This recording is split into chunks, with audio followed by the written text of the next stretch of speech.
Be Good to Yourself, Orison Swett Marden, read by Sally O'Doherty. This is part 2 of our 4-part audiobook on the book Be Good to Yourself by Orison Swett Marden. If you're just joining us, welcome. And if you're interested, if you go back to part 1, there is an introductory sort of foreword, if you like, by me, giving some contextualization to this book. It is a book that is over 115 years old, so treat that accordingly. Part 2 explores the quiet habits that shape our character and our relationships. In the chapters that follow, Marden reflects on the power of truth and integrity, the damage caused by conflict and criticism, the importance of practicing genuine kindness both in public and at home, and the transformative force of goodwill and love as the true measures of a meaningful life. Let's dig in.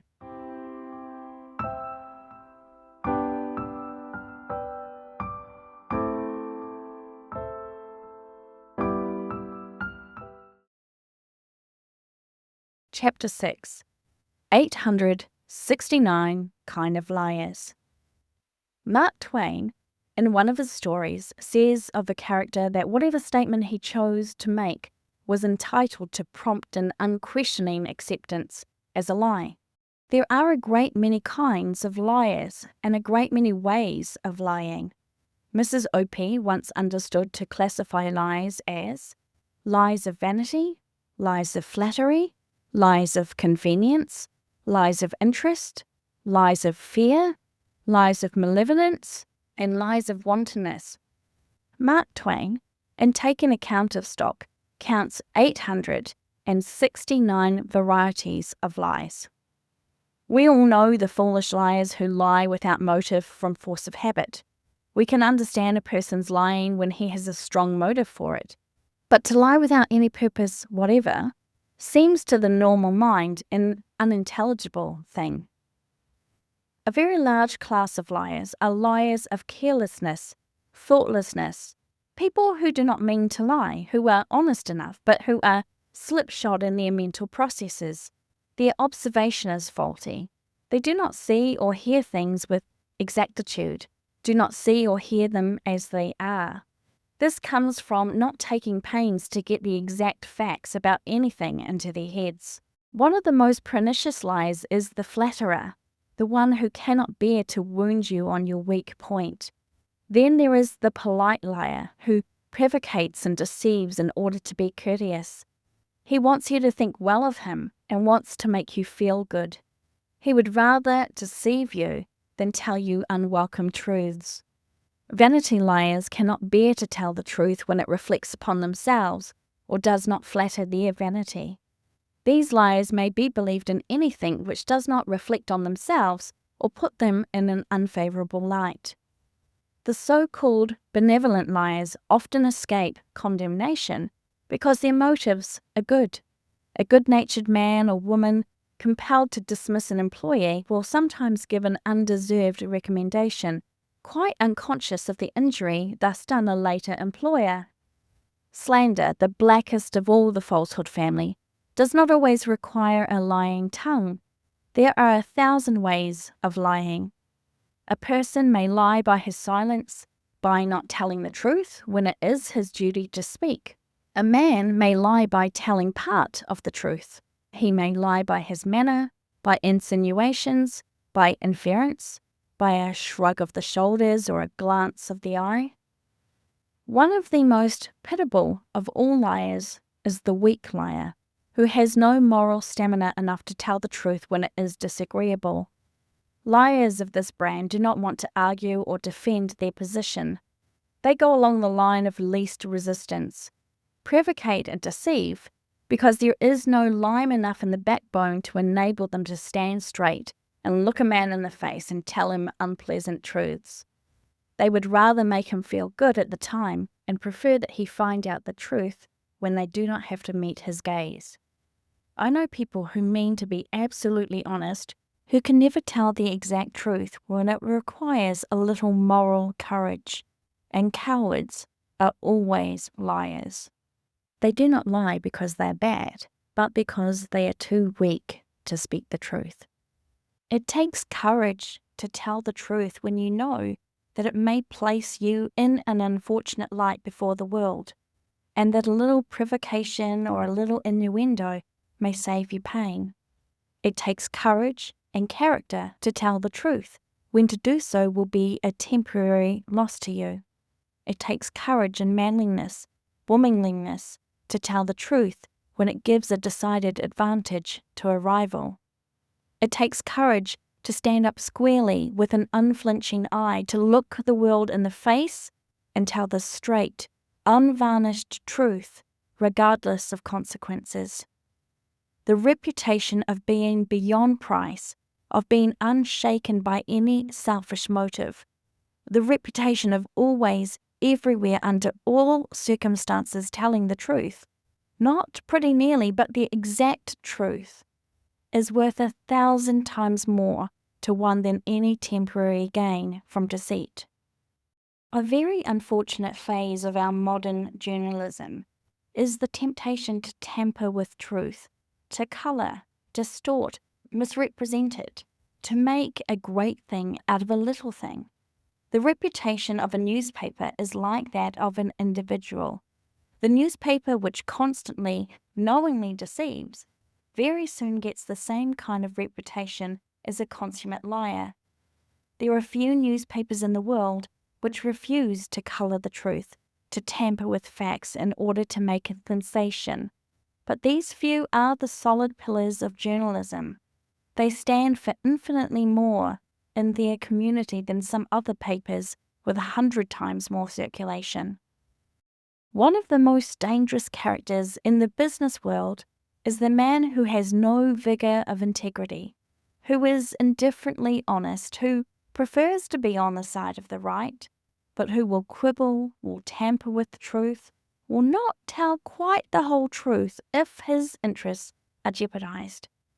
He may not lie outright, but he may leave untold a truth which he should tell, and which a gentleman would tell. But in the end, what such a man gains cannot be compared with what he loses. He does not realize that although he may make a little more money, he is less of a man every time he misrepresents, that while he may be adding something to his pocket, he is taking something away from his manhood. How often, too, the crooked, lying man or institution finds that crooked methods do not pay, and that even as a working principle, honesty is the best policy. Look at the history of business concerns in this country and see how very few of those which were doing a great business 50 years ago are even in existence today. Many of them sprang up like mushrooms, made a good deal of noise in the business world, did lots of faking, deceptive advertising, and flourished for a while, attracting a great deal of attention. But they did not last long because there was no character back of them. They were not reliable, and after successfully deceiving their customers for a time, they were found out. Then they began to shrink and shrivel, and ultimately went to the wall. Still, a great many people believe in the expediency of the lie as a policy. They believe that it pays to deceive. Many business houses, which are regarded as pretty honest, cover up defects in goods and write misleading advertisements. There are many men who think that deception in business is just about as necessary as money capital. They believe that it is very difficult, practically impossible, for any man to succeed in a large way and always tell the exact truth about everything. Not long ago, a superintendent in a large dry goods house said that he had been busy all the previous day cutting up whole bolts of cloth for remnants. He said that people would willingly pay more for these remnants when advertised as such because of the deceptive suggestion that they were cheap than they would to buy by the yard from the piece. Now, how long will the public continue to patronize such a house after once discovering this deception. The same principle is true of the bargain sales. Merchants often sell inferior goods at more than their regular price during these sales because they know the power of suggestion and advertising to deceive. There is a great deal of the Indian in all of us. We do not forget favors, kindnesses, or injuries. On the ground of the weakness of all human nature, we may often forgive things which still sting, but when we have once been deceived by a business house, a traveling salesman, a solicitor, or a clerk, we do not forget it, and that house or clerk loses our confidence forever. Most young men overestimate the value of mere shrewdness, cunning, long-headedness, smartness, keenness. They seem to think that if they're going to get ahead rapidly, they must not be too scrupulous about the exact truth. That a little deception, a little cunning will help them along faster. That if they veer this way and that from the truth, just enough to avoid disagreeable experiences, to make themselves popular, to make everybody feel good, they will be all right. There could not be a greater mistake, for if there is anything weak and doomed to failure by the very laws of the universe, it is misrepresentation. It never yet has won in the long run, and real success is as impossible by it as it is the reversal of the law of gravitation. Misrepresentation in any form is the shortest-sighted policy in the world. No man ever built up a permanent position or institution upon it, or ever will. For the man who gets a temporary advantage by misrepresentation makes everybody who finds out his enemy ever after. It is human nature never fully to trust a person again who has once deceived us. Is there any power in cunning, in shrewd, long-headed deceptive methods that can for a moment compare with the truth, with absolute integrity? There is no advertisement in the world in the long run that can compare with that which comes from the reputation of always and everywhere telling the exact truth, of being absolutely reliable. This reputation alone has made the names of some of the great business houses in this country worth millions of dollars. Every time a man deceives, he knows that he has to cover his tracks. He is always on thorns for fear of discovery, for everything in his own nature is trying to betray him. But when he tells the truth, because he is built on the truth plan, he has all the universe sustaining, supporting, backing him. What a difference there is between the power of a man who is telling the truth and is conscious that he is backed by the eternal principle of right and justice, and the man who is lying and is conscious of it.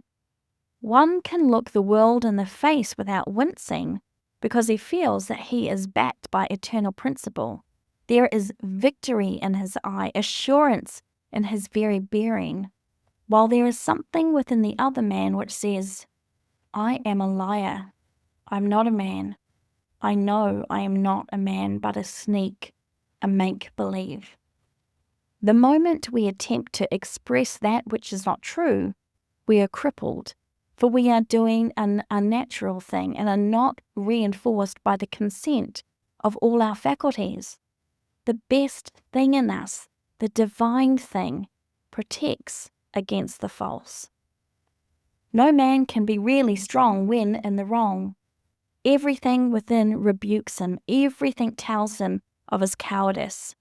Truth is man's normal state. Deception is a cultivated, abnormal thing.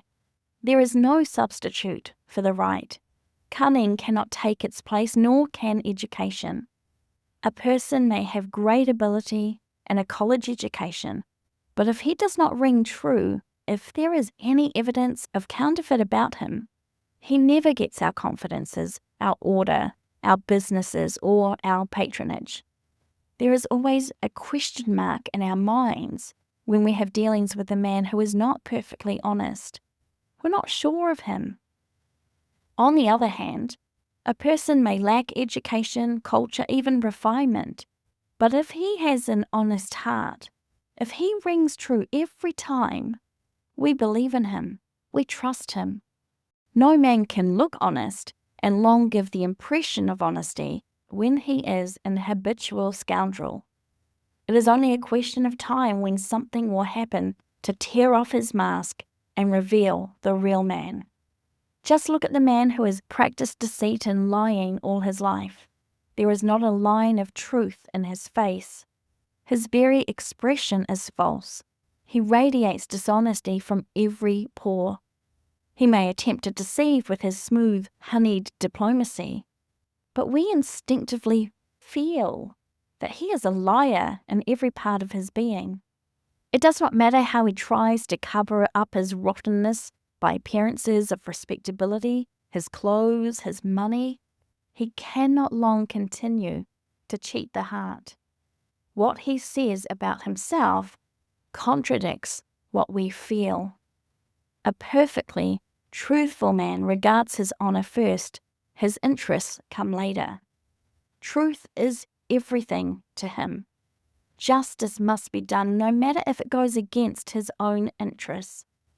Man is constructed along the lines of truth, and he cannot violate his nature without showing it by the loss of the best thing in him. The liar's deception destroys his self-respect, and with it goes his confidence. And what can a man accomplish who cannot respect himself or believe in himself? Why is it that the single man without wealth or position has so often exerted marvelous power in the world? Simply because he was supported by principle, because one man with the right is always a majority and can stand against the world for principle is invincible. One man in the right has often been more than a match for tens of thousands in the wrong. This was what made Lincoln such a giant. He always stood for truth and justice. He believed what he said, and he knew that the very structure of the universe was backing him. He would never take a case unless he believed that his side was in the right. He knew that the advocate on the other side would always be placed at a disadvantage by trying to make others believe what he did not believe himself, that he would be weak at best, no matter how great an orator he might be. Lincoln knew there was something backing him that was greater than oratory, mightier than words, and which multiplied his natural ability 1,000-fold. Right speaks with the force of law. The world listens when truth speaks through a man like Lincoln, who was entrenched in principle, backed by the right. Not all of the mighty force which made him a giant among his fellows was generated in his own brain. There was a power back of him loaned from justice, from right, which made him invincible, a power which all men forfeit the moment they forsake truth, principle. When a man feels that he is buttressed by the right, entrenched in truth, he does not feel weak, although the whole world may be against him. He feels the everlasting arm about him because he knows that nothing can stand against principle. Nothing can be so mighty as the right. One of the mysteries of the ages has been the marvel of men going to the stake smiling, without a tremor, standing calm and serene while the flames were licking the flesh from their bones. They were supported by a power back of the flesh, but not of it, by the conviction that they were in the right. They did not feel alone or weak, for they were entrenched in eternal principle. They believed that they were protected by the Almighty, and nothing could shake their confidence or disturb their faith. Their exalted mental condition lifted them even above the pain of physical torture. The man who goes through the world sailing under false colors, trying to make black appear white, will always have a hard time of it.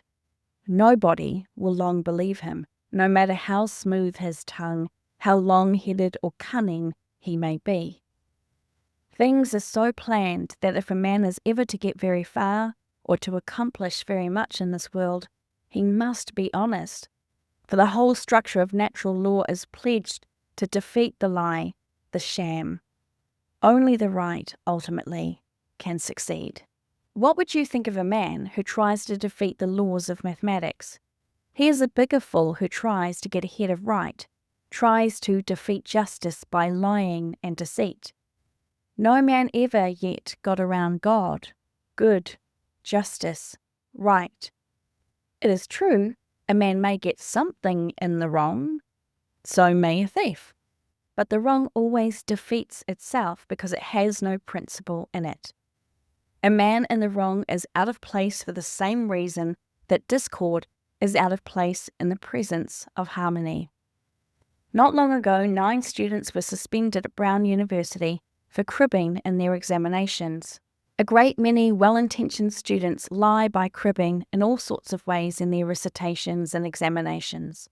They put formulae and figures and suggestions and all sorts of helps upon their cuffs and shirt bosoms, fingernails and paper rolls to help them during their recitations or examinations, thus laying foundations for future forms of deceit and dishonesty on a large scale, which may ultimately ruin them.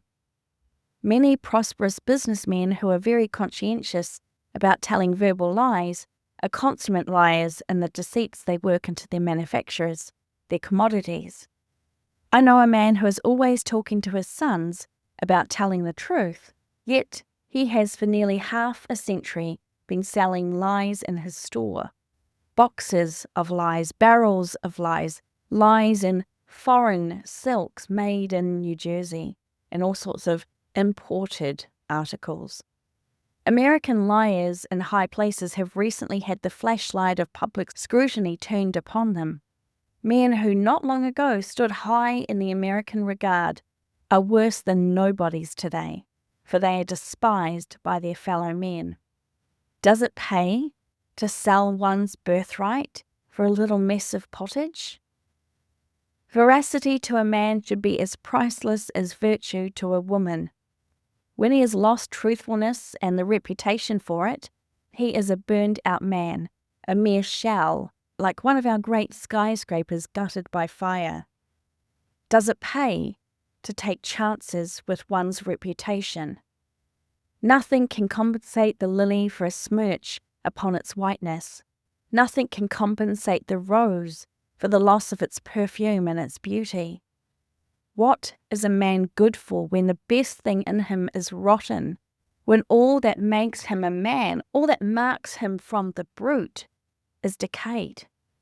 We might as well call a composition full of discordant notes, played on an instrument jangled out of tune, by the name of music as to call him who has violated the fundamental principles of his God-given nature a man. Just in proportion as a man departs from the law on which he was made, truth, he approaches this brute and should be so classified by all decent people.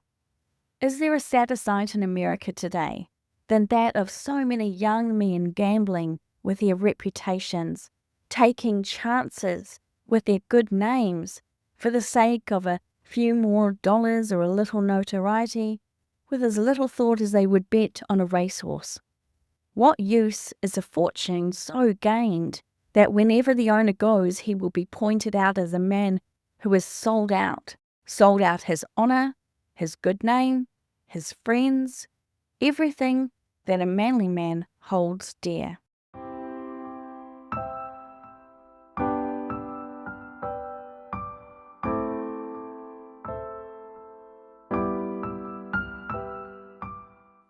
Chapter 7. The Quarrelling Habit.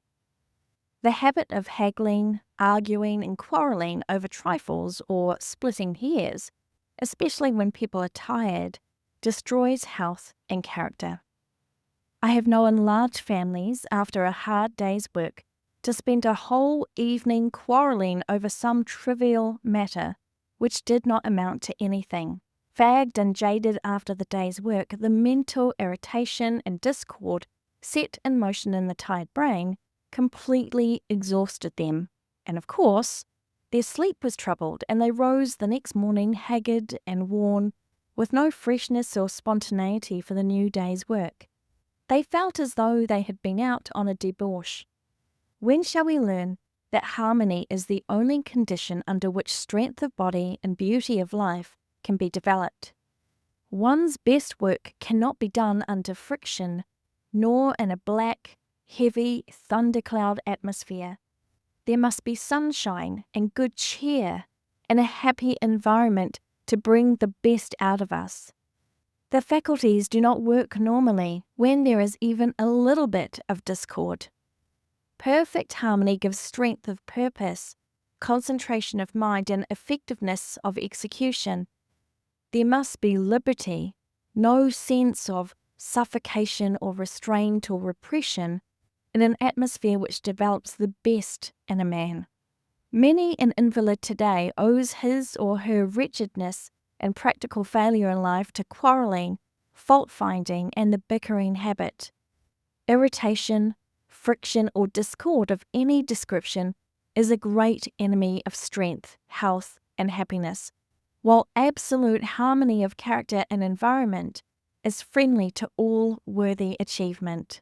In thousands of homes, we see gnarled, crippled, starved, stingy lives, which have never developed into their greatest possibilities, lives which have never blossomed out or come to fruitage because of being in a vicious atmosphere, an atmosphere full of discord, criticism, scolding, and constant repression. No one can do good work when feeling a sense of suffocation or strangulation. How many boys have been driven away from home or into bad company by nagging? How many girls have gone astray or rushed into unfortunate marriages because they were so nagged or criticized at home that any other place on earth seemed preferable? It was always, "Don't do this," or "Why don't you do that?" until the high-spirited boy got so tired of don'ts that he preferred the saloon, the grocery store, or the street corner to home. And the sensitive girl was so goaded by the constant pricking of a nagging tongue that at last her whole soul rose in rebellion, and she sought relief elsewhere.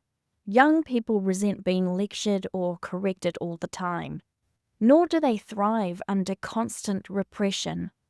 All healthy young souls crave encouragement and praise. They will do anything for a father, mother, or teacher who gives them wise words of appreciation and encouragement, or who urges them to do their best by other means than fault-finding. Parents who indulge in the nagging habit often excuse themselves by saying that it is their love for the boy or girl that prompts their eternal strictures and criticisms, and that their don'ts are really for the loved one's best interests. Love which displays itself in such a fashion is apt to remind one of the couplet, "Perhaps it was right to disassemble your love, but why did you kick me downstairs?" Nagging may be loving in disguise, but in a disguise so unloving that most people will agree with the writer who said, "There is not a bit of love in the nag." However much the nagger may talk about affection, it is full of unrest and friction and selfishness. A fault-finding, criticizing habit is fatal to all excellence. Nothing will strangle growth quicker than a tendency to hunt for flaws, to rejoice in the unlovely like a hog which always has his nose in the mud and rarely looks up.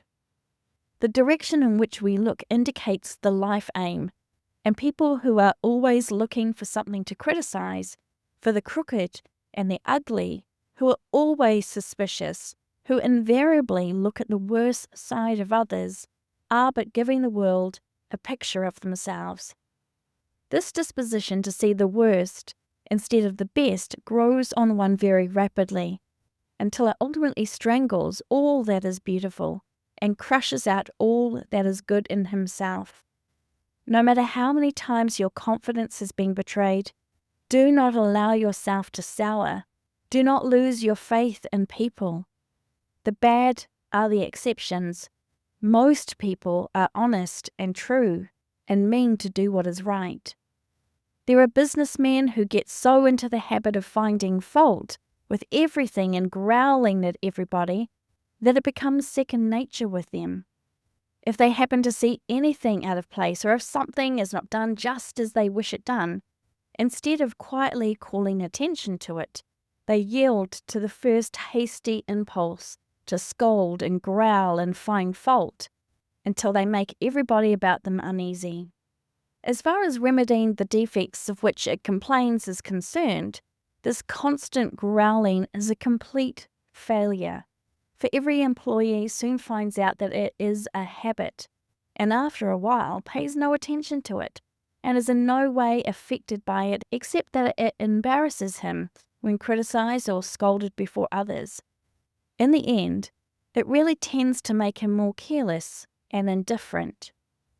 The effect of the growling habit on those who indulge in it is much more disastrous. It has ruined many a naturally good disposition and soured the whole life. It is a fatal leak in one's mental reservoir by which a great deal of his vitality is drained off. It never did and never will accomplish anything but harm. It is as impossible for growling or scolding or perpetual fault-finding to do good as it is for harmony to come from discord. It does nothing but create discord, and no good can come from discord of any kind any more than it can come from hatred, revenge, or jealousy. A growler does little else in the world except to fling dark shadows into someone's sky, to cut off his sunlight, to thrust ugliness before his eyes, to mar his harmony, and to destroy his own peace of mind. He does not believe in saying kind things, or in praising or encouraging anyone. He thinks that when things go wrong, the only way to set them right is to scold and criticize and find fault. It is as foolish to expect to set wrong right in this way as it would be for a fireman to expect to put out a fire by pumping kerosene oil upon it through his hose. Most of the cruelty of the world is thoughtless cruelty. Very few people would intentionally add to another's load or make his burden in life heavier or his path rougher. Most of the great heart wounds are inflicted by thoughtless thrusts, flung out often in a moment of anger when perhaps we were too proud to apologize or to try to heal the grievous wounds we had made.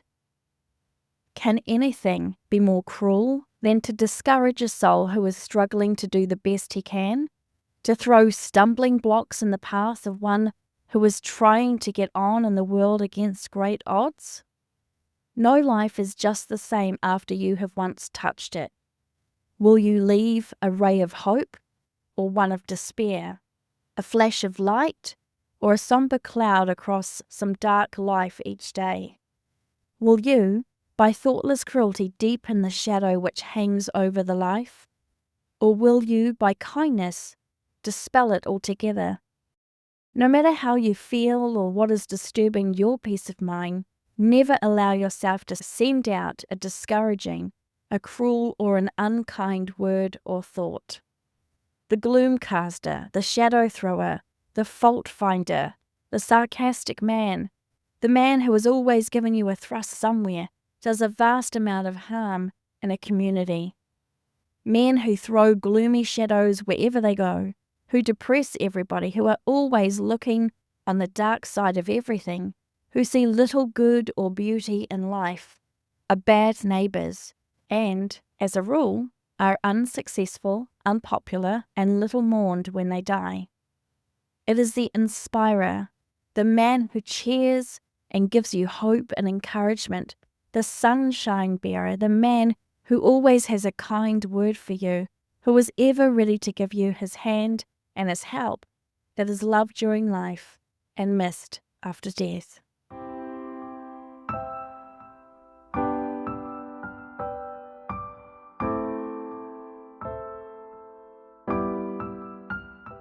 Chapter 8. The Right to be Disagreeable.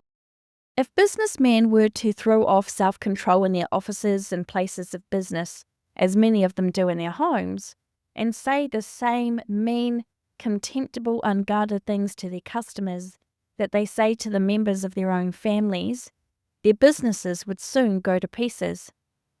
No good businessman would risk his reputation or the welfare of his business in such a way.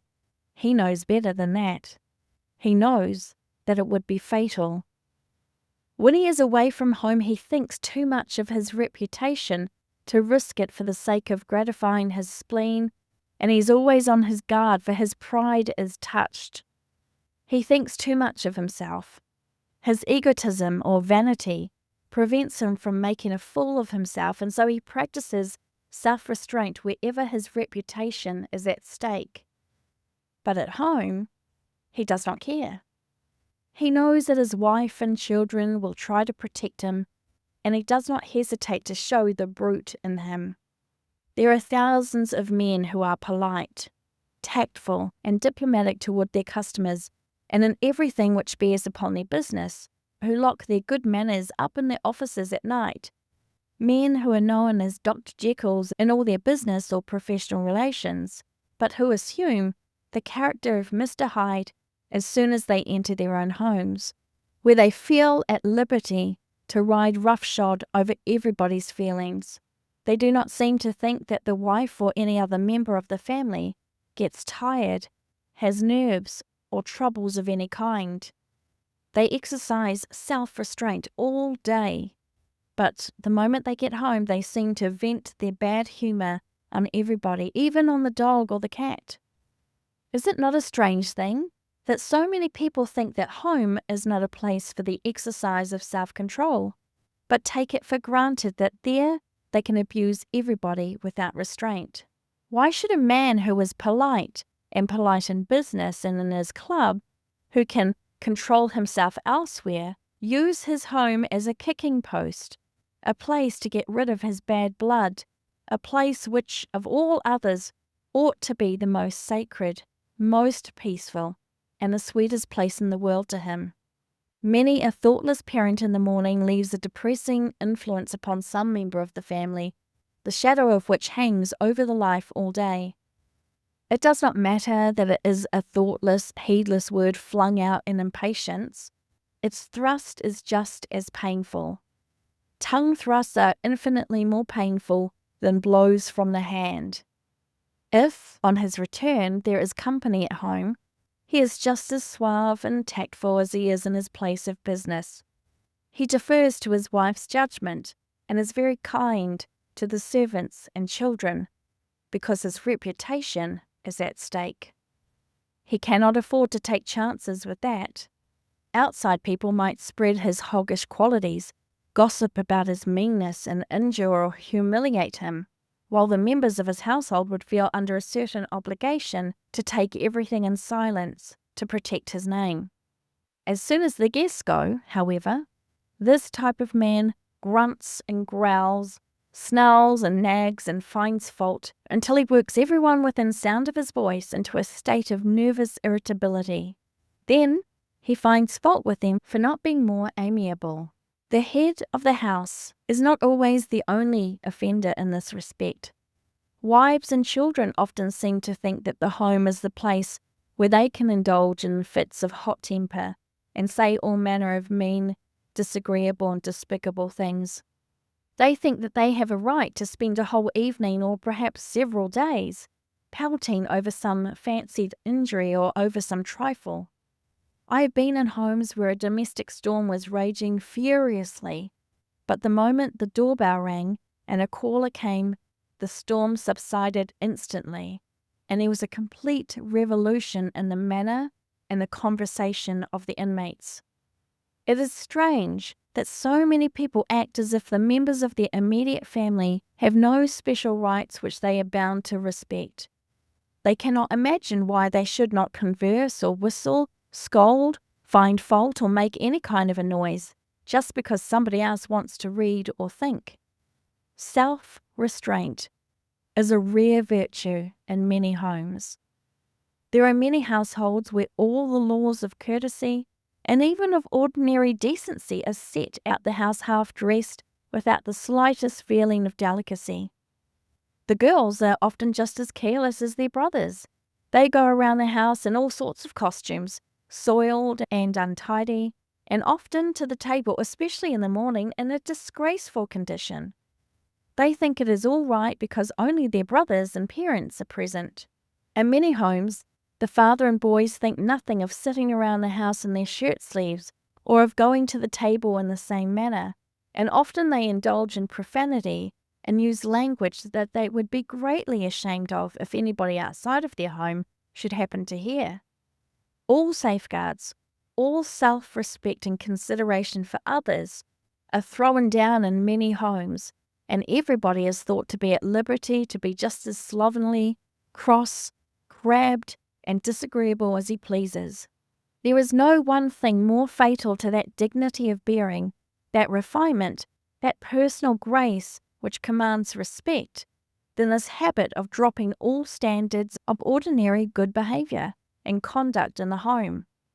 It fosters a vulgarity which is very demoralizing to all the laws of character building and right living.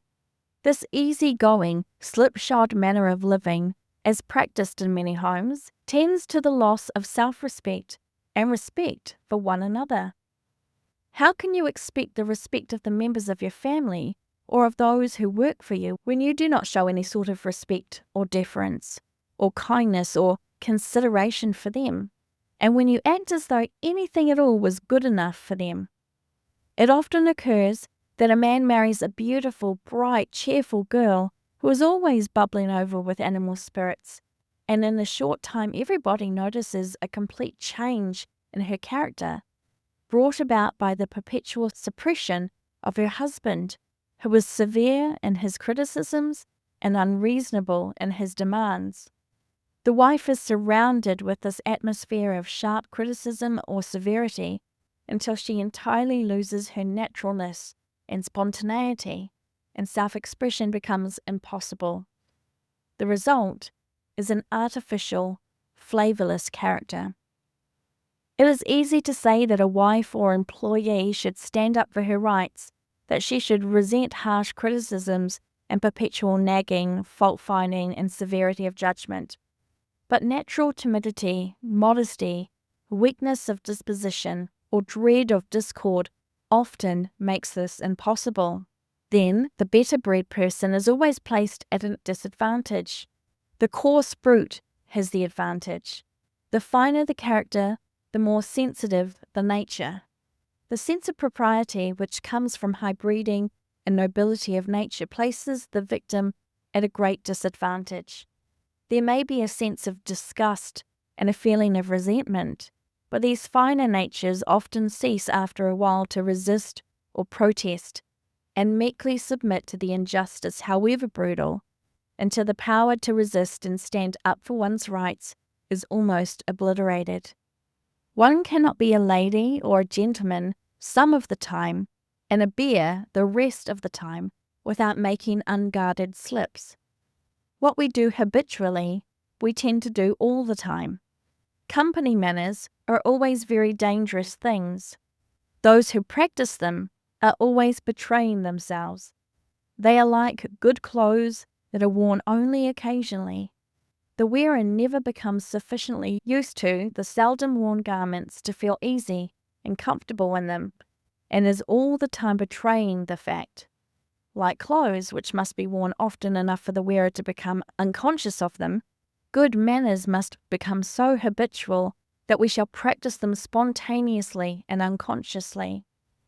Many a man who is very deferential to society women treats the girls or poor women who happen to be dependent upon him for a living very shabbily.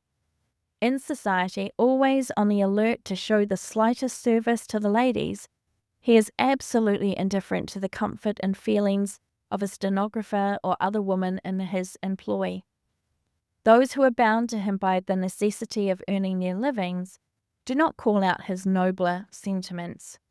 He regards them as just help, nothing more. They may be infinitely finer-grained than himself, but he rides roughshod over their sensitive feelings, domineering, criticizing, mercilessly scolding, even using profane language. Such a man would be terribly shocked if those to whom he is so deferential in society knew how he treated the woman in his employ. They would not believe it possible, if they could be in his office, store, or factory for a day, that the man who displays these coarse, brute qualities could ever be the polished gentleman they met the evening before. Think of a woman, perhaps with a gentle, delicate training, a woman of culture and rare refinement, and who has seen better days, but whose changed circumstances compel her to earn a living for her little ones, enduring the ill humour, submitting to the insulting remarks, the coarse and cruel treatment of such a man.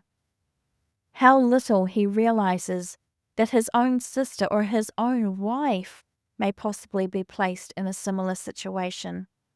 There is nothing more contemptible than taking advantage of a woman in one's employ simply because she cannot help herself. To treat her like a dog or a nobody simply because one happens to have a little more money than she, or because one happens to be a little more fortunate, is dastardly and contemptible. People ought to be rated by their quality. Many a refined, cultured, sweet, beautiful girl for a few dollars a week works for a coarse, cruel man who pays not the slightest heed to her sensitive feelings, never hesitates to wound her, to say disagreeable and most contemptible things to her, and often uses the most abusive, profane language. A girl who thinks of marrying a man who employs girls or women should find out how he treats them, what his bearing is, whether that of a gentleman or of a brute. If he is not kind and considerate to those who are defenceless, he certainly will make a brute of a husband. Just as truly as night brings out the stars, so, in the intimacy of married life, the wear and tear of business, the irritability, the vexations, the disappointments in business or professional life bring out the real man. He cannot long cover up his horns and hoofs if he possesses them. Before the young woman decides upon a husband, she should try to know the man as his employees. Those who are brought into close daily contact with him know him. That is the way to choose a husband. What right have you to abuse an employee just because your dinner did not happen to agree with you, or because you dissipated the night before and feel cross and crabbed? Why should you humiliate, insult, or make innocent people suffer for your shortcomings? You should remember that others have rights just as inalienable and just as sacred as yours, and you have no more right to lash an employee with your tongue or to abuse him just because you happen to be in an unfortunate mood than you have to strike him. The mere accident of you being an employer and he an employee does not give you any license to abuse or insult him. He has just as much right on this earth as you, and more, if he behaves better. Many an employer who struts around in fine clothes and makes a great noise in the world, and who abuses his employees, is infinitely inferior to many of those who work for him.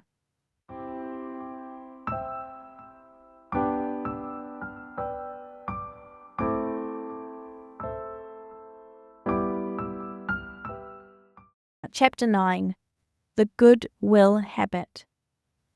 The story is told of a great king who had one little son whom he worshipped.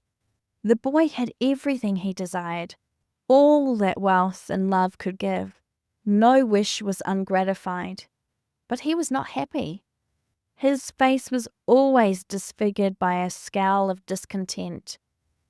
One day, a great magician came to the palace of the king and told him that he could make his son happy and turn his scowls into smiles.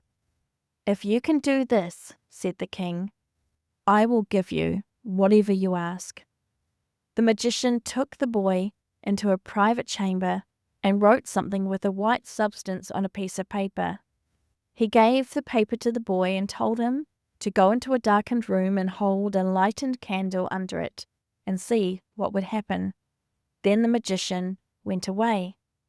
The young prince did as he was instructed, and the white letters, illuminated by the light from beneath, turned into a beautiful blue and formed the words, "Do a kindness to someone every day." The prince followed the magician's advice and soon became the happiest boy in his father's kingdom. No life is really happy until it is helpful, is really successful until it is radiant with joy and gladness, the gladness of good cheer, of goodwill toward everybody, of the spirit of brotherhood toward all men. Only by giving ourselves can we hold what we have, can we grow. Like that wonderful substance radium, which flings off millions of particles of itself every second, yet never seems to lose anything or to grow smaller. No matter how much we give of ourselves, how much we fling off of helpfulness, of good cheer and encouragement, there is not only no diminution of our supply, but, on the contrary, the more we give, the more we have. The more we fling out of life, the more helpfulness, inspiration, encouragement, and hope come back to us. Yet, there is a strange weakness of human nature which blinds many of us to the good in others and which delights in making us say unkind things about them, hurting them instead of helping them. We have all met the habitual belittler who never sees any good in anything which does not immediately concern himself or advance his interests. The man who is always flinging out his sarcasms, sticking a knife into other people's backs, making light of others' motives, finding faults and defects in their characters, and implying that they are not what they ought to be or pretend to be. It is positively painful to the small soul to hear a competitor complimented or spoken well of.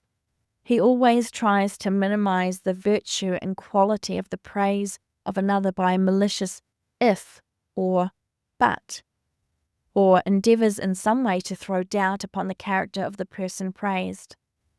The habit of belittling is a confession of weakness, of inferiority, of a small, jealous, envious nature, a confession that one's life is not well poised, well balanced. The large, magnanimous soul has no room for jealousy, for the belittling spirit. It magnifies the good and minimizes the bad. A spirit of generosity and kindness is an indication of greatness of soul. Jealousy, envy, a disposition to keep from others the credit which belongs to them, are marks of a small nature, a pinched mentality. A kindly spirit always accompanies largeness of nature, breadth of character. The man who belittles a competitor, who maintains a mean silence when he should praise, only exhibits to the world his own narrowness and stinginess of soul.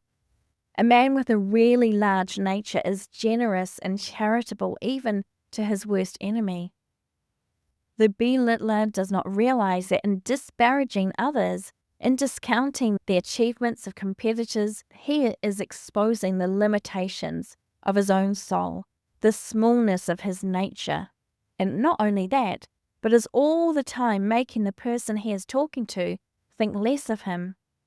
We little imagine that when we draw a picture of others, we draw one of ourselves. A small, mean soul sees only small, mean things in another. A really great nature sees only the good qualities of others. Unfortunately, men of great ability who have been distinguished for brilliant intellectual gifts, often unusual courage and tenacity of purpose, men who have really done big things, have frequently been insanely jealous and envious of others, especially those in the same profession or business as themselves. Many singers and actors, and I'm sorry to say some clergymen, suffer from professional jealousy. They are pained by hearing others in their profession praised. Their jealousy is perhaps more characteristic of professional people generally than of business people. I know a clergyman who would be very popular and successful if he were only large enough to see the good in his brother clergyman. but he is not. He is always emphasizing their faults and weaknesses, especially those of men who are gaining in popularity. If anyone praises another clergyman, yes, he will say, he is a pretty good man, but he is not always absolutely accurate, reliable in his statements. Or, he is very free in his use of other preachers' sermons. He is a great borrower of ideas. Or he will make some other nasty, belittling remark. One reason why we get such stingy results from our life work is because we are not more generous givers of ourselves, our sympathy and encouragement. We must give more in order to get more. He who is stingy of his sympathy, of his helpfulness, of his praise and appreciation pinches, starves and strangles his own nature. It is the generous giving of ourselves that produces the generous harvest. Many people are so stingy of their sympathies, their praise and appreciation, are so afraid of giving away something. They are so shut in, the shutters of their lives so tightly closed, that their natures are stunted and starved for the lack of sunshine and air. It is astonishing how rapidly a person will develop when he opens up his nature and flings out his life with all his might in the service of others. There is nothing which will do so much for the life as the early forming of the goodwill habit, the kindly habit, the habit of saying pleasant things about others. A philosopher once asked his pupils, "What is the most desirable thing in the world?" After many answers had been given, one finally said, "A good heart." "True," said the philosopher, "thou hast comprehended in 2 words all that the rest have said, for he that hath a good heart will be contented, a good companion, a good neighbour, and will easily see what is fit to be done by him." A good heart, a kindly disposition, a frank, cordial, open, generous nature are riches beside which the fortune of a multi-millionaire shrinks into insignificance. The man who has these, though he have not a cent to give away, may do as much good as any multi-millionaire, be he ever so generous with his money. "My office is in the Exchange. Come in and see me," said Jesse Goodrich to John B. Gale, the great temperance lecturer, the morning after the latter had signed the pledge. "I shall be happy to make your acquaintance," he added cordially. "I thought I would just call in and tell you to keep up a brave heart. Goodbye. God bless. Don't forget to call." It would be impossible to describe how this little act of kindness cheered me, Gale used to say. "Yes, now I can fight," I said to myself, and I did fight 6 days and nights, encouraged and helped by a few words of sympathy, and so encouraged I fought on with not 1 hour of healthful sleep, not 1 particle of food passing my lips for 6 days and nights. A few words of kindly sympathy, of loving encouragement helped him to recover his manhood and become a great power for good in the world. The habit of saying kind things to others and about them, of always looking for the good in them, savours of heaven. We cannot help admiring and loving those who hold such a mental attitude toward us. Whole communities are often lighted up and cheered by one of these happiness radiators. Oh, what riches live in a sweet, sunny soul! What a blessed heritage is a sunny face, a sweet disposition! What joy to be able to fling out sunshine wherever one goes, to scatter shadows and lighten sorrow-laden hearts. The trouble with us is that we misunderstand, misjudge one another. We judge people too much by their mean traits, their mistakes, their shortcomings, their peculiarities. How quickly the millennium would come if we could only realize the truth that there is a God in the meanest of men, a philanthropist in the stingiest miser, a hero in the biggest coward, which an emergency great enough would call out. During an epidemic of yellow fever at Memphis, it was almost impossible to get enough watchers and nurses to attend the stricken. One day a man with coarse features, closely cropped hair and shuffling gait went to one of the attending physicians and said, "I want to nurse." The doctor looked him over critically, said curtly, "You are not needed." "But I wish to nurse," persisted the man. "Try me for a week. If you don't like me, then dismiss me. If you do, pay me my wages." "Very well," said the doctor, "I'll take you," adding mentally, "I'll keep my eye on you." The uncouth volunteer became one of the most valuable nurses on the staff. He was tireless and self-denying. Wherever the pestilence raged most fiercely, he was also, and worked the hardest. The sufferers adored him. To them, his rough face was as the face of an angel.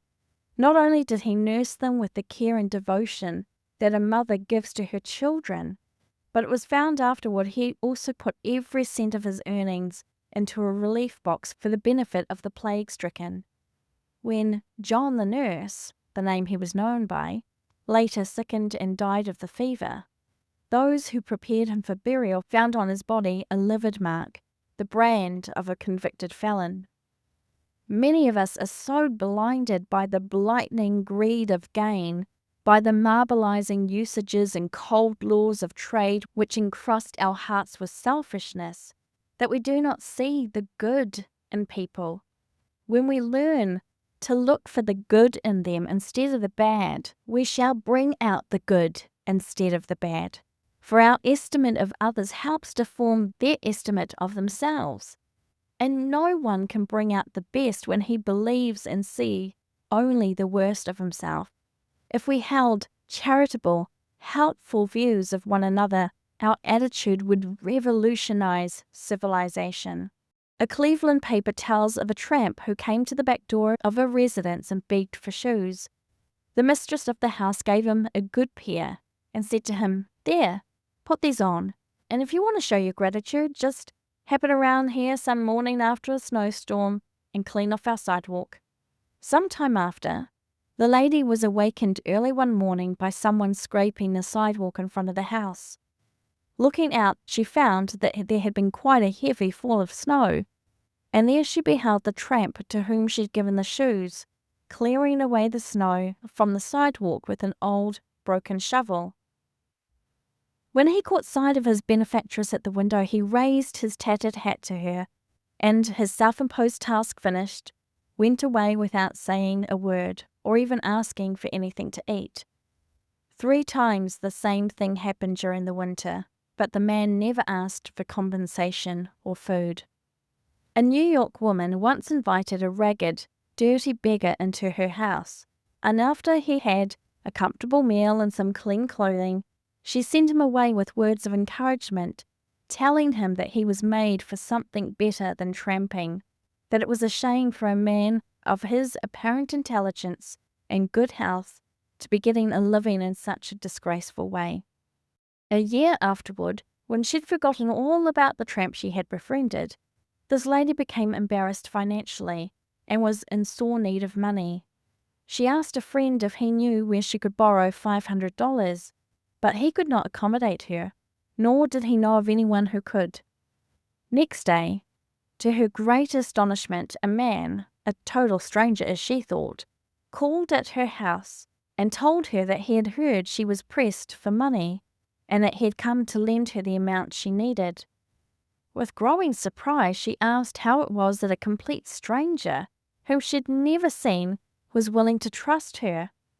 The man then explained that he was the tramp whom a year before she had taken to her home and treated like a brother, that her kindness on that occasion had been the turning point in his career, had made a man of him again, that he had prospered beyond his deserts, and that ever since he had gotten on his feet, he had been wishing for an opportunity to show his appreciation of what she had done for him.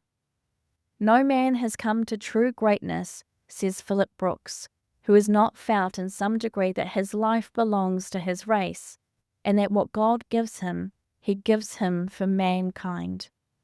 Yet, One would think by the way in which many of us push, drive, elbow, and trample one another in our mad rush for the dollar, that there were no ties of humanity binding us together, that we were natural enemies instead of brothers. Everywhere we see men in distress whom we are amply able to assist and do not. We see them go to ruin financially when we might save them because it's none of our affairs. There is nothing so brutal, so hard-hearted as the man who is swallowed up in his own selfishness, who has allowed greed to eat out of his heart all of its nobler instincts, whose nature has become so hard that he can see no good in his fellow man. Cultivate an open nature, a kindly manner, a generous spirit. Do not be stingy with your cordiality, your praise, your helpfulness. Fling out your best to everybody every time. Learn to say pleasant things to people and about them, to do generous things, and you will be surprised to see how your life will enlarge, your soul expand, and your whole nature become enriched and ennobled. The persistent effort to give everybody a lift where possible, to make everybody we come in contact with a little better off, to radiate sunshine, cheer, hope, goodwill, to scatter flowers as we go along not only brings light and joy to other hearts, but opens wide the door to our own happiness. There is no habit which will give more satisfaction, that will enrich you more, than that of doing a good turn for others at every opportunity. If you cannot give material help, if you have no money to give, you can always help by a cheerful spirit, by cordial words of sympathy, kindness, and encouragement. There are more hearts hungering for love and sympathy than for money, and these you can always give. A poor foreigner who could speak very little English was recently accosted in Central Park, New York, by a kind-hearted man who noticed he looked dejected and thought he might be in need. To his offer of assistance, however, the foreigner replied that he didn't need money, but that he was lonely and just hungry for a handshake.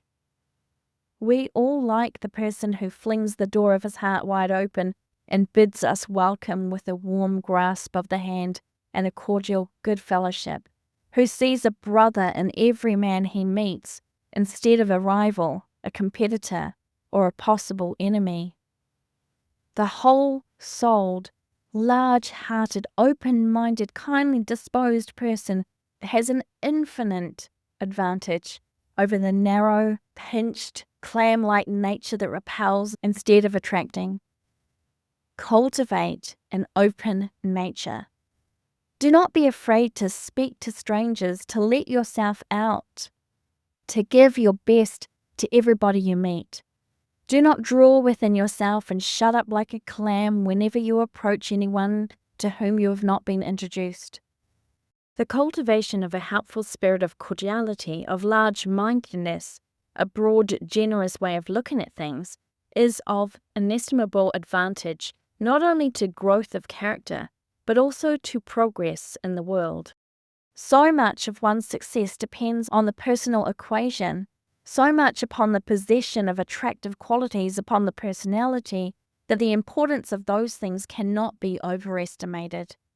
There is nothing else, for instance, which creates a good first impression so quickly and calls out such a feeling of goodwill as a frank, cordial manner, a manner that is perfectly transparent, that conceals no guile, covers no malice, while there is nothing else that will freeze a person so quickly as an icy, formal, suspicious manner. I have sat down at table in a hotel or restaurant with a cold, repellent personality, when it has been positively depressing to sit there, even without speaking to the man, for his whole manner forbade one to look at him. On the other hand, I have sat at table with foreigners who could not speak a word of our language, and yet their cordial, gracious salute as I sat down warmed me for the rest of the day. Their manner spoke a language all nationalities understand. It was the language of brotherhood, of goodwill. While traveling through New Mexico and Arizona some time ago, in hot weather, there was a young southerner on the train who seemed to get acquainted with his fellow travelers without effort, and who made the hot, dry, dusty, and otherwise dreary trip a real pleasure because of his sunshine. His face was so radiant, and he was so full of animal spirits and simple, kindly good nature, that it did one good to look at him. He seemed eager to give himself out, to help everyone, and to tell all he knew about the country through which we were passing. That young man's cheerfulness and cordial manner will win him a welcome wherever he goes. In some sections of the country, especially when the climate is severe, the soil poor, and the conditions hard, the people seem to partake of the nature of their environment. They act as if they were afraid that they might cast their pearls before swine. They are not quite sure that they want to make friends with the people they meet. There is a cold reserve, a hesitancy in giving the hand, in opening the heart. They feel that they must take every step with the greatest caution, that they must investigate one's character, one's standing, before they dare give themselves out without reserve, that they must not be too generous with their cordiality, or it may cost them dear later. Contrast the stinginess of generosity, this lack of brotherly feeling, with the cordial, wholehearted manner of those from more genial, hospitable environments. A typical Southerner or Westerner will grasp your hand upon first introduction as warmly as though he had known you for years. He gives you his heart, his confidence with his hand. There is no stingy, suspicious reserve, no narrow, critical scrutiny of your person, lest he make a mistake, or say something, make some friendly advance which he will regret later. He just gives himself to you generously, broadly, magnanimously, gives you his best wishes and makes you feel at home as if you had met a brother. Some people have a faculty for touching the wrong keys. From the finest instrument they extract only discord. All their songs are in a minor key. They sound the note of pessimism everywhere. The shadows predominate in all their pictures. Their outlook is always gloomy. Times are always hard and money tight. Everything in them seems to be contracting, nothing expanding or growing in their lives. With others, it is just the reverse. They cast no shadows. They radiate sunshine. Every bud they touch opens its petals and flings out its fragrance and beauty. They never approach you but to cheer. They never speak to you but to inspire. They scatter flowers wherever they go. They have that happy alchemy which turns prose to poetry, ugliness to beauty, discord to melody. They see the best in people and say pleasant and helpful things about them. Let us open up our natures, throw wide the doors of our hearts, and let in the sunshine of goodwill and kindness. Let us be at least as generous in judging others as we are in judging ourselves, as tolerant of their weaknesses as of our own. Let us throw away all animosities and try to be large enough and grand enough to see the God in the meanest man. The habit of holding the goodwill, kindly attitude of mind toward everybody has a powerful influence upon the character. It lifts the mind above petty jealousies and meanness. It enriches and enlarges the whole life. Wherever we meet people, no matter if they are strangers, we feel a certain kinship with and friendliness for them, greater interest in them. If we have formed the goodwill habit, we feel that if we only had the opportunity of knowing them, we should like them. In other words, the kindly habit, the goodwill habit, makes us feel more sympathy for everybody. And if we radiate this helpful, friendly feeling, others will reflect it back to us. On the other hand, if we go through life with a cold, selfish mental attitude, caring only for our own, always looking for the main chance, only thinking of what will further our own interests, our own comforts, totally indifferent to others, this attitude will, after a while, harden the feelings and marbilize the affections, and we shall become dry, pessimistic, and uninteresting. Try to hold the kindly, goodwill attitude toward everybody. If your nature is hard, you will be surprised to see how it will soften under the new influence. You will become more sympathetic, more charitable toward others' weaknesses and failings, and you will grow more magnanimous and whole-souled. The goodwill attitude will make us more lovable, interesting, and helpful. Others will look upon us in the same way in which we regard them. The cold, crabbed, unsocial, selfish person finds the same qualities reflected from others. How much better it is to go through life with a warm heart, with kindly feelings toward everybody, radiating goodwill and good cheer wherever we go. Life is short at most, and what a satisfaction it is to feel that we have scattered flowers instead of thorns, that we have tried to be helpful and kind instead of selfish and churlish. The world builds its monuments to the unselfish, the helpful. And if these monuments are not in marble or bronze, they are in the hearts of those whom their inspirers have cheered, encouraged, and helped. All of us, no matter how poor we may be, whether we have succeeded or failed in our vocations, can be great successes in helpfulness, in radiating goodwill, good cheer, and encouragement. Everybody can be a success in the goodwill business, and it is infinitely better to fail in our vocation and to succeed in this than to accumulate great wealth and be a failure in helpfulness and a kindly, sympathetic attitude towards others. The habit of wishing everybody well, of feeling like giving everybody a Godspeed, ennobles and beautifies the character wonderfully, magnifies our ability, and multiplies our mental power. We were planned on lines of nobility. We were intended to be something grand, not mean and stingy, but large and generous. We were made in God's image that we might be God-like. Selfishness and greed dwarf our natures and make us mere apologies of the men and women God intended us to be.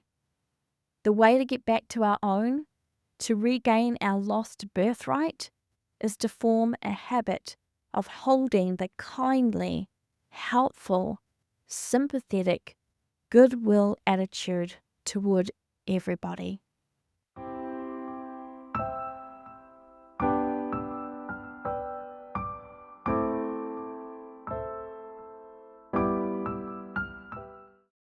Chapter 10.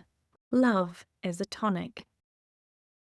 All through the Bible are passages which show that love is a health tonic and actually lengthens life.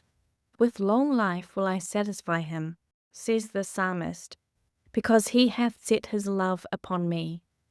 Love is harmony, and harmony prolongs life, as fear, jealousy, envy, friction, and discord shorten it. Who has not seen the magic power of love in transforming rough, uncouth men into refined and devoted husbands?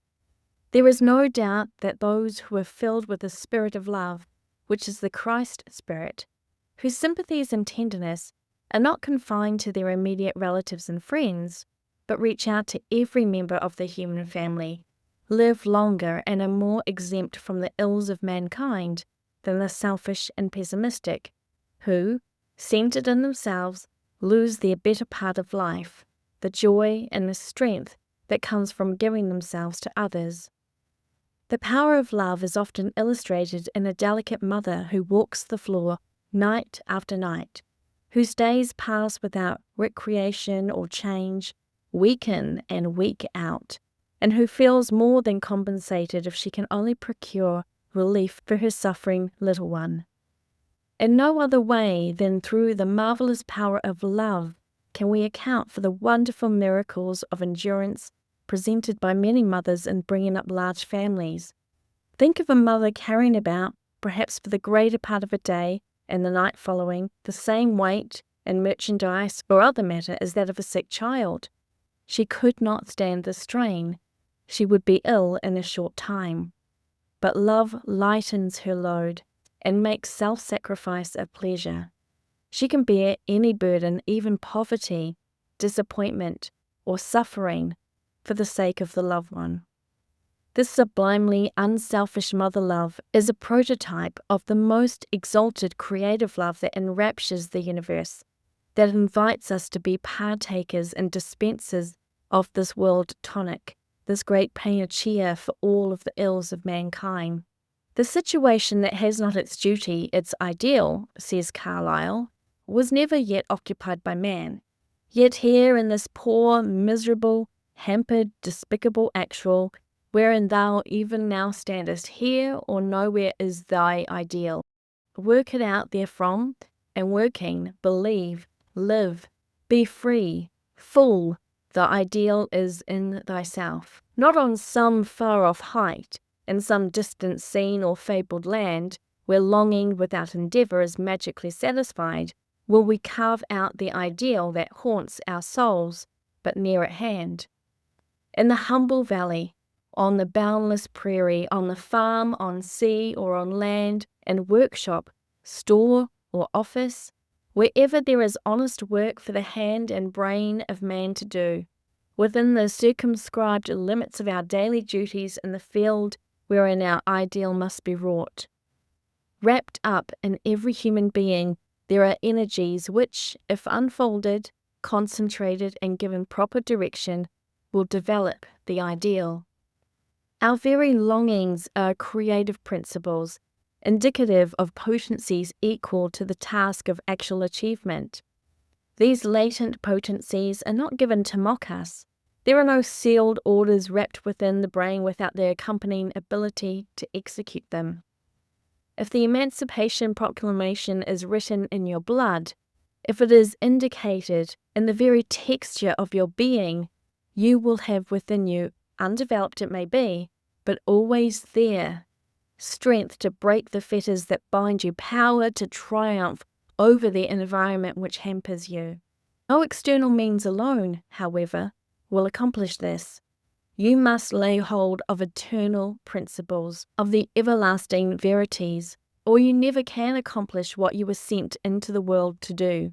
You never can reach the goal of your highest possibilities until you believe in your God-given power to do so, until you are convinced that you are master of your will and that the Creator has endowed you with strength to bend circumstances to aid you in the realization of your vision. Our energies must not be allowed to run to waste in longing without action. Our latent strength must be developed steadily and persistently.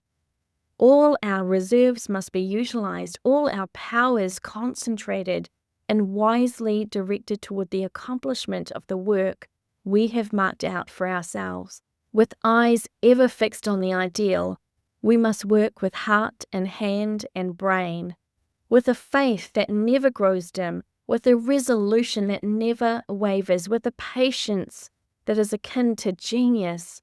We must persevere unto the end, for as we advance, our ideal as steadily moves upward. Everywhere we see people starving for love, famishing for affection, for someone to appreciate them. On every hand we see men and women possessing material comfort, luxury, all that can contribute to their physical well-being, who are able to gratify almost any wish, and yet they are hungry for love. They seem to have plenty of everything but affection. They have lands and houses, automobiles, yachts, horses, money, everything but love. Much of what goes by the name of love is only selfishness.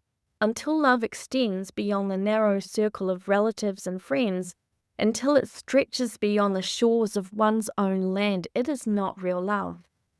The Christ love is not that which nourishes and cares with greater solicitude for one's own child, and yet turns a deaf ear to the cry of the hungry and forsaken one in the street. Pure love is in the act and does not take note of the object. When Elizabeth Fry visited Newgate Prison in London, where the women were packed in one room like cattle, without the slightest attention to sanitation, she was much interested in a girl who had committed a terrible crime. One of the London ladies engaged in philanthropic work asked her what crime this girl had committed. "I do not know," she replied. I never asked her. All she wanted to know was that this poor unfortunate had made a mistake, and that she needed love to heal the wound and help her to reform. It was not the wind or tempest the girl wanted, but the warm, gentle sunlight. I do not believe there is any human being, in prison or out, so depraved, so low, so bad, but that there is somebody in the world who could control him perfectly by love, by kindness, by patience. I have known women who had such charm of this manner, such great, loving, helpful hearts, that the worst men, the most hardened characters, would do anything in the world for them, would give up their lives even to protect them. But they could never be reformed, could never be touched by hatred or unkindness or compulsion. Love is the only power that could reach them. There is a man in New York City who was served at different times 25 years in state prison. He was one of the most hardened of criminals. No sooner would he get out of prison than he would begin to plan some burglary which would send him back again. The police all knew him.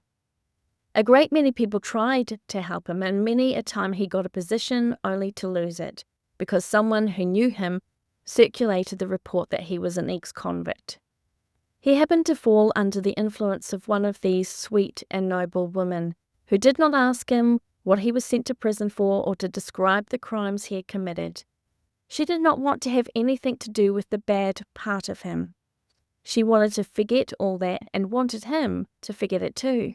She told him that he was not made for such business, that the Creator had given him that marvelous, strong, keen brain of his for a great and noble purpose, that he was a success and happiness machine so fearfully and wonderfully wrought that it had taken the Creator a quarter of a century to bring it to its perfection, that success and happiness were his birthright, that all he had to do was to claim them, that he had no right to look upon himself as a debased creature, but that he should hold perpetually in mind the thought of his divinity, that he was made by a perfect being, and hence his better self must be perfect.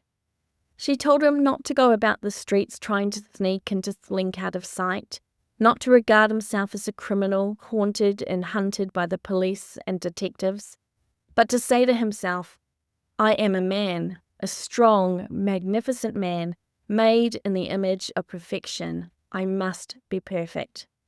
There is an indestructible, inviolable something within me which must ultimately dominate my life and bring me into harmony." The man faithfully followed the advice of his benefactress, and after a while he became so completely transformed that the hardened criminal lines, the sneaking fear lines in his face, were replaced by signs of nobility. The uplifting suggestions constantly held in his mind out-pictured themselves in his face and changed his expression to one of manhood. All this was the result of appealing to the best in the man, calling out the qualities which had been buried all those years, which had had no chance to grow, which had been smothered by the overdevelopment of the brute faculties.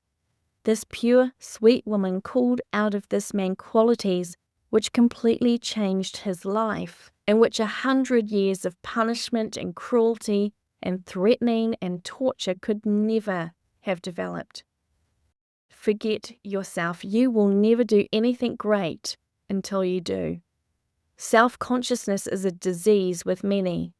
No matter what they do, they can never get away from themselves. They become warped upon the subject of self-analysis, wondering how they look, how they appear, what others will think of them, how can they enhance their own interests. In other words, every thought and every effort seems to focus upon self. Nothing radiates from them. No one can grow while his thoughts are self-centered. The sympathies of the man who thinks only of himself are soon dried up. Self-consciousness acts as a paralysis to all expansion, strangles enlargement, kills aspiration, cripples executive ability. The mind which accomplishes things worthwhile looks out, not in. It is focused upon its object, not upon itself. The immortal acts have been unconsciously performed. The greatest prayers have been the silent longings, the secret yearnings of the heart, not those which have been delivered facing a critical audience. The daily desire is the perpetual prayer, the prayer that is heard and answered. The real test of a man's success in his daily life: does he really live? Is he alive in every part of his being, or have his best qualities shriveled and atrophied from disease, from disuse? What matters it how much money one has if there is only a small part of the real man alive? If his sympathies have dried up from the lack of use or cultivation, if his appreciation of the beautiful and his love of the good have become paralyzed? Is a man whose brain has developed one huge money gland for secreting dollars, while all his other faculties have died from disuse or neglect, a success? Have growth and the unfoldment of all the powers nothing to do with real success? Is living in a business rut for a quarter or a half-century, grasping, elbowing one's way, trampling upon others' rights and opportunities, scheming to get something away from others with indifference to their welfare, cherishing only one great grasping motive, getting, absorbing? Is this real living? Is this character building? Is a huge tree trunk with all but one of the branches lopped off, and that one developed into an enormous monstrosity because of its having absorbed all of the sap intended for the other branches, a tree? Have symmetry, balance, and beauty nothing to do with a perfect tree? Most of us are at best monstrosities, with one faculty enormously overdeveloped at the expense of all the others. How rare it is to find a fully poised man, one with perfectly balanced development of faculty and function. The best legacy a man can leave his children is the memory and influence of a large, broad, finely developed mentality, a well-disciplined, highly cultured mind, a sweet, beautiful character which has enriched everybody who came in contact with it, a refined personality, a magnanimous spirit, to leave a clean record, an untarnished name, a name which commanded respect for honesty and integrity, which were above suspicion. This is a legacy worthwhile, a wealth beyond the reach of fire or flood, disaster or accident on land or sea. This is a legacy allied to divinity. To bring your children up, to respect themselves, to love the right and hate the wrong, to be self-reliant, strong, vigorous and independent, to do their own thinking, so they may become leaders instead of trailers. That is to leave them something worthwhile. They will have power in themselves to help themselves not imitate or copy, but live their own lives and form their own creeds. They will not need to apologize or sneak or fawn, but stand erect, look at the world in the face without wincing, and feel themselves equal to any environment and masters of the situation by virtue of their own power. Such a legacy will enrich them more than all the millions you could amass. How many people in this country today are really ashamed of the father whose money they're spending? They're glad enough to get the money, but they do not like to say much about their fathers' characters or how they acquired wealth. It is not uncountable how men will struggle and strive in order to pile up money, to accumulate a vast fortune for their children, and so coin for their own lives their very lifeblood into dollars, which they leave to their children, often with nothing else, no name, no memory which can be revered.